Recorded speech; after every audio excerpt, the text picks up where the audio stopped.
या तासामध्ये या सत्रामध्ये आपण एका विशिष्ट विषयावर चर्चा करणार आहोत। विशिष्ट विषयाचा अर्थ असा आहे का आपल्याला how to choose research topic for PhD असा विषय आपण आजच्या याच्यामध्ये घेणार आहोत। आणि यामध्ये आपल्याला दोन भागामध्ये आपण हा विषय हाताळणार आहोत।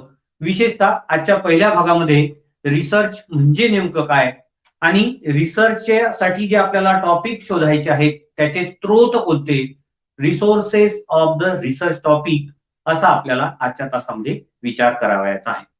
मित्रांनो, आपल्याला जेव्हा पीएचडी साठी विषय शोधायचा असतो तेव्हा विषय शोधण्यापूर्वी what is mean by research, PhD साठी आपल्याला जे संशोधन करायचं आहे ते संशोधन म्हणजे नेमकं काय याविषयीची चर्चा आपल्याला आधी करणं अत्यंत गरजेचं आहे। मित्रांनो, आपल्याला एक गोष्ट लक्षात घेण्यासारखी आहे का काही लोकांना पीजी